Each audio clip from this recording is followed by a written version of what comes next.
Já, og velkomin í Trade Recap í dag, 50-dagurinn, 5. febrúar. Tökum vinn í dag, $5.500, $1.000 á 5 mismunandi reikninga og ég ætla að sýna ykkur bara hvernig ég fekk hugmyndir á þessu trade, af hverju ég tók þetta trade og já, þannig að ég ætla að spóla bara tilbaka hérna, hingað, rétt áður við opnum og við erum hér, já, ok. Ef við förum á 15 mínúta timeframe,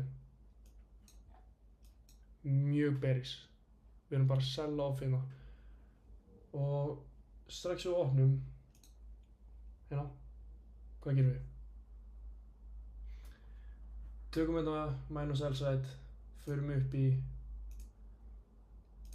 15 mínúta bearish fair value gap.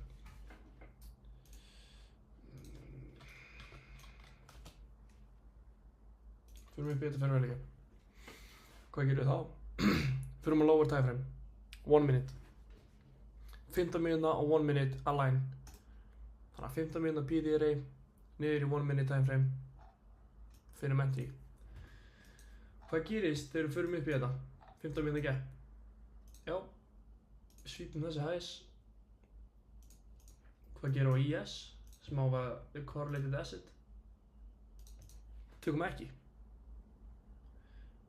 Sést ekki alveg? Tökum ekki. Hvað segir það okkur? Annað confirmation við getum verið að fara niður. Þannig að hvað gerum við? Við erum þolinmóðir. Bíðum. Hvað gerum við? Resweepa á þessum hæs. Bíðum. Búm. Hvað fáum við hérna? Eftir þetta SMT. CST.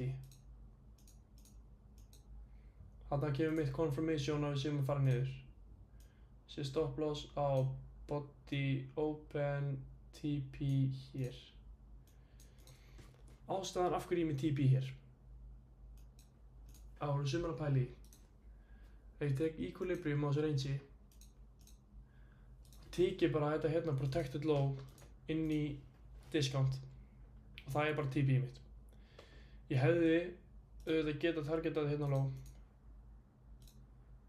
En ef þú ætlar að koma inn í alla tradingdaga þegar þú ert búinn að trada og segja ef ég hefði gert þetta eða gert þetta, þá myndi ég ná neitt. Gerðu þið bara það sem þú vilt gera og sættu þið við það. Ekki fara að hugsa eitthvað en ef ég hefði gert þetta og þetta og þetta og þetta. Fylgdu bara reglunum. Ég endra hér. Fáum líka þetta CST hérna á ES. Eina sem að vantaði þetta trade var inverse fair value gap.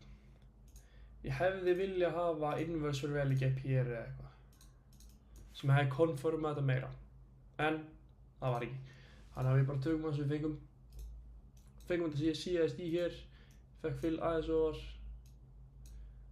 stops hér, TP hér, 2,4 risk reward, mjög fínt, mjög solid risk reward.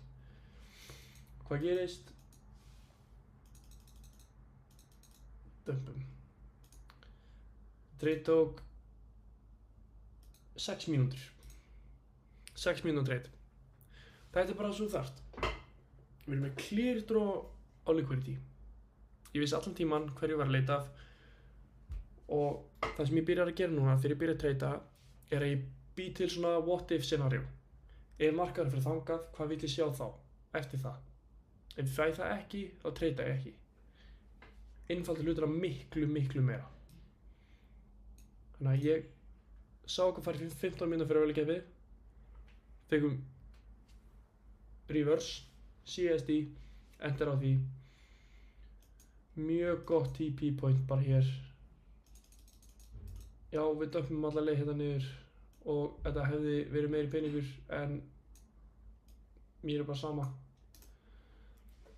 Ég bara fylgdi mér í reglum, maður búinn að ákveða TP og ég hélt mig bara við það. Ég var ekkert að flækja þetta neitt meira. Þannig að þetta var bara mjög góð dagur. Já, $5.500, $1.000 á quote account, ég er með 5 accounta núna.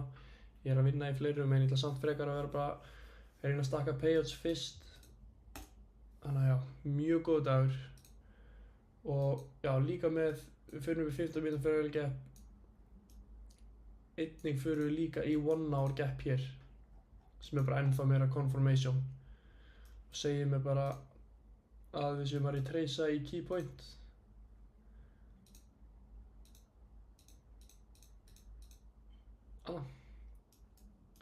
Þannig mjög solid dagur.